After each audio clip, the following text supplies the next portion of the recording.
Hello everybody and welcome to Crypto Dimension. My name is janneparkkila and today I'm gonna take a look at the Bitcoin white paper.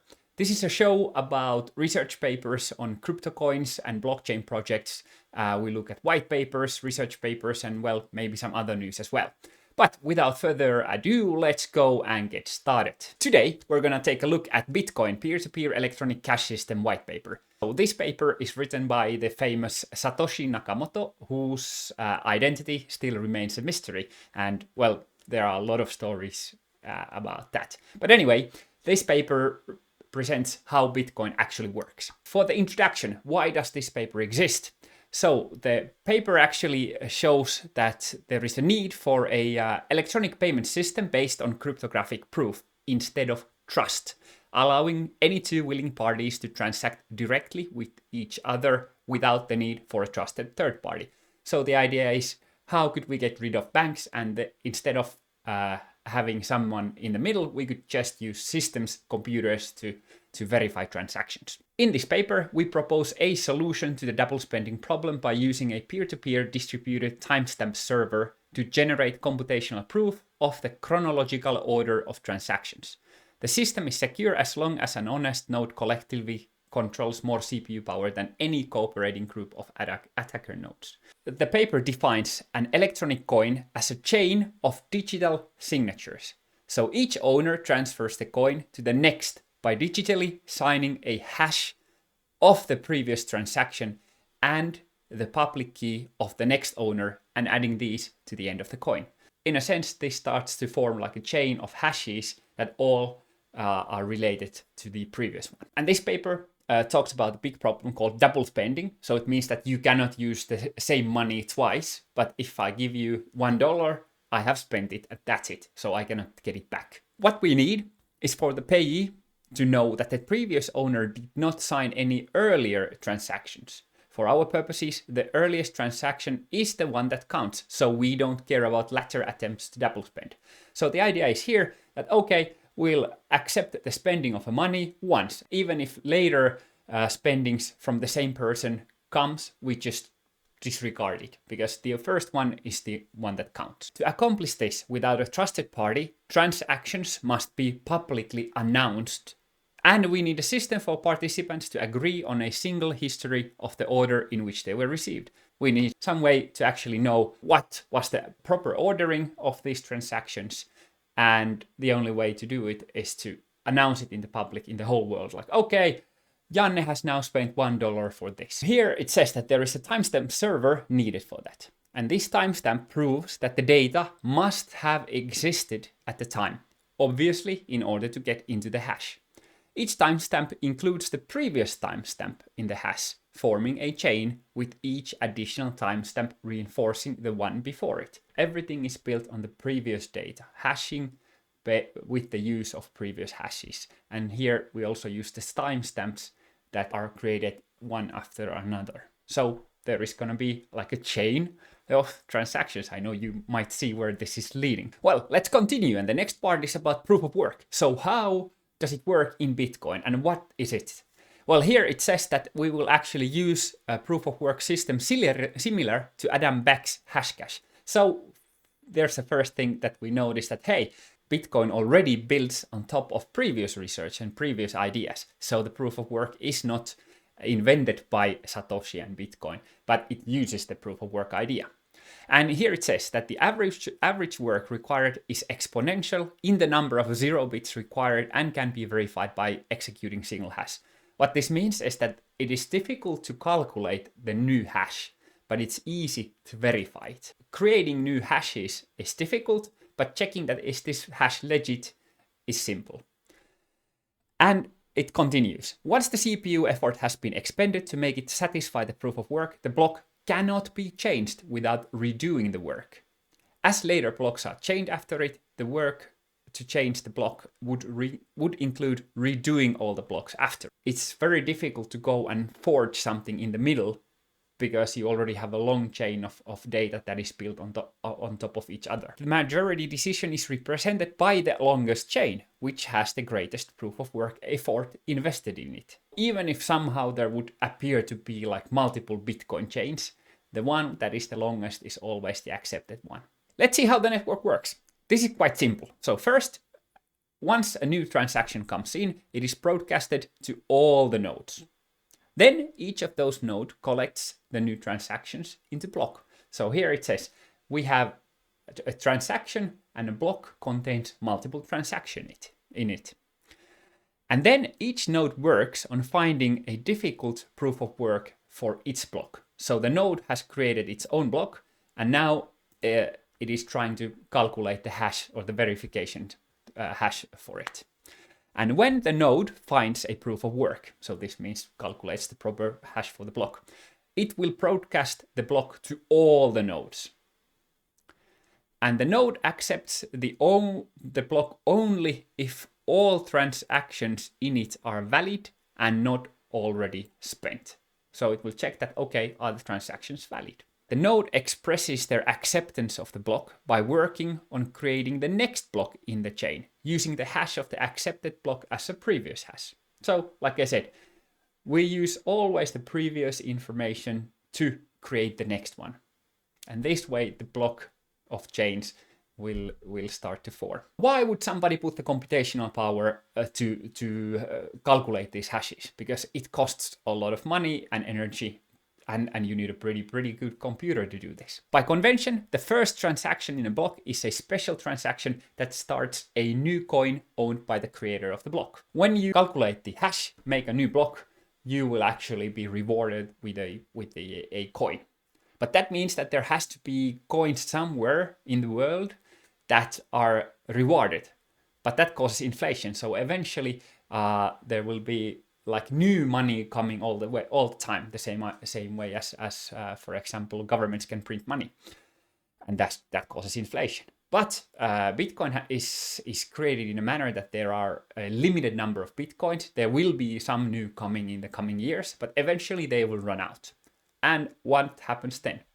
Well, here it continues. The incentive can also be funded with transaction fees. When somebody makes a transaction, they have to pay a small fee, and that fee goes to the computer that actually calculated the block hash. And it continues. Once a predetermined number of coins have entered the circulation, the incentive can transition entirely to transaction fees and be completely inflation-free. Well, yeah, that's the idea. Eventually, one day, there will be no new Bitcoins created. Instead, we have a fixed number of Bitcoins. And whenever you do a transaction, you have to pay a little bit for the computer that calculated the hash as a reward. Well then, some people might think, okay, we have a huge amount of blocks that are being created all the time. Will we run out of memory one day? Because can the blockchain become like a huge, like in 100 years it's going to be totally huge if everybody in the world starts to use this? Well, here is a calculation that, okay, it's not really a problem. This is based again on previous research called Merkle trees, and these Merkle trees are all around in the blockchain world. If we suppose blocks are generated every 10 minutes, in the end, we would have 4.2 megabytes per year of data, which is basically nothing.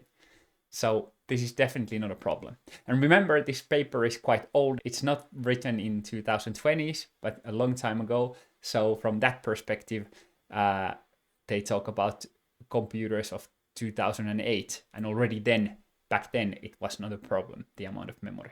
A couple of words still about the payment verification. So, do I need the whole block to be able to verify something? I mean, the whole blockchain on my own computer in order to be able to verify a transaction? And the answer is no.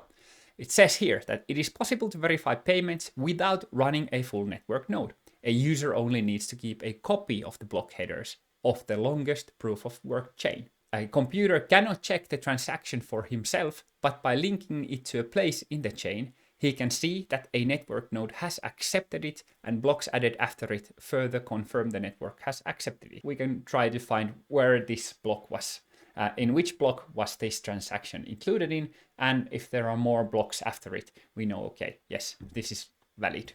If we spend money, we probably want to spend just the proper amount of money. And because of that, the Bitcoin allows you to spend money in different portions. So in one transaction, you can have multiple inputs. You can have only one. So let's say I'm paying something.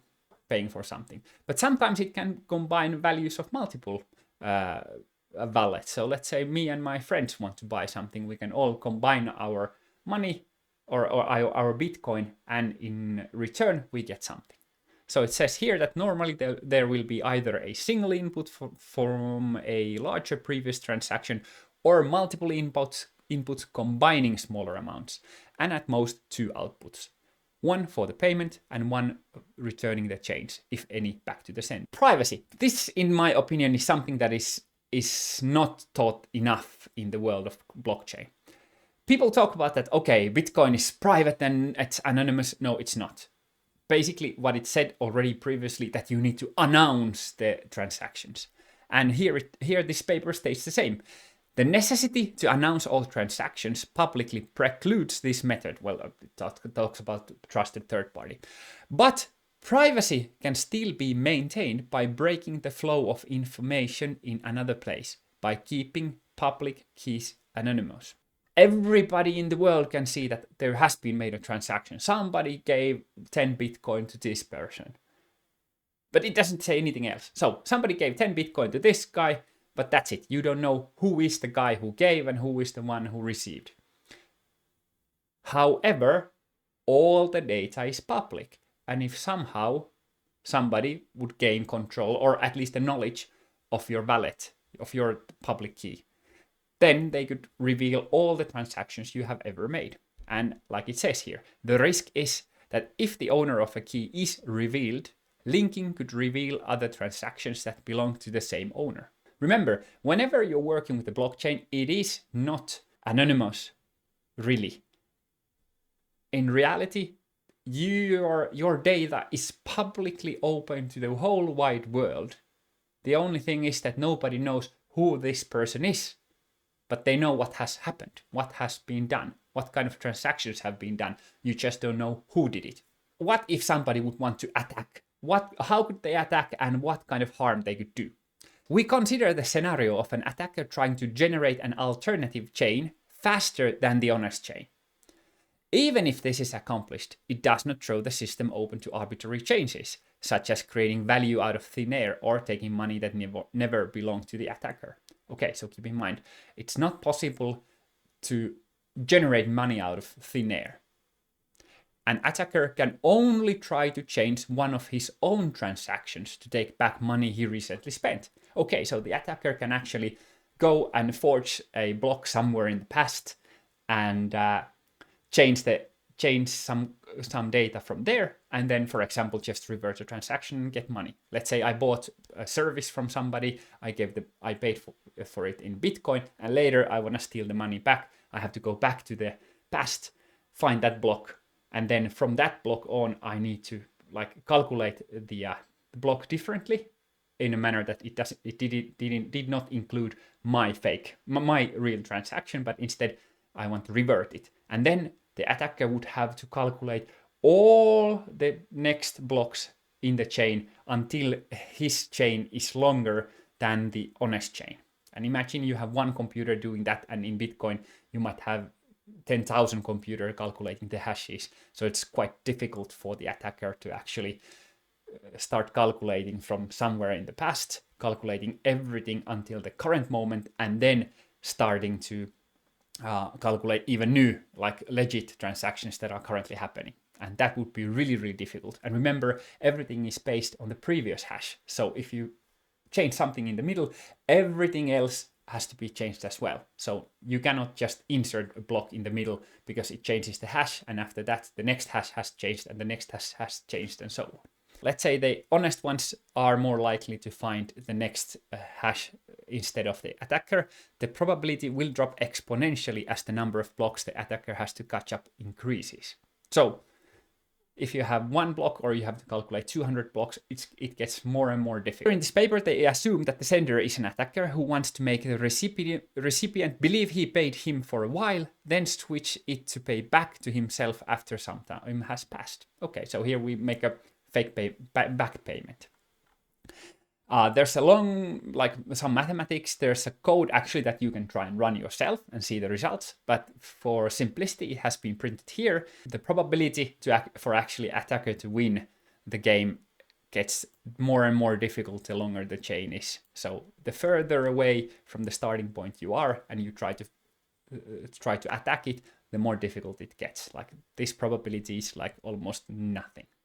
And also remember, if you do that kind of fake, you still announce to the world that I have done something. Even if the attacker would succeed, they would know who was the attacker, because your wallet, your public key, so the wallet key, is known to the world. So if you go fake this kind of transaction, somebody points out that, okay, this person, this wallet was the one that actually stole money back from me by doing some kind of fake attack, still we can find the person. So it's not anonymous per se. As a conclusion, the paper proposed a peer-to-peer network using proof of work to record a public history of transactions that quickly become computationally impractical for an attacker to change if honest nodes control a majority of CPU power.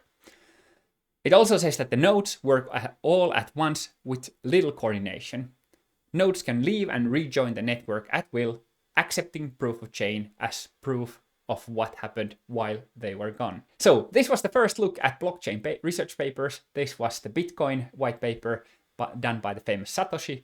As you can see, it is quite short, just 8 pages, lots of highlights because it doesn't contain that much ramblings, but it goes very quickly to the point. And well, thank you for watching, and post down in the comments what would you like to hear next. And remember to subscribe.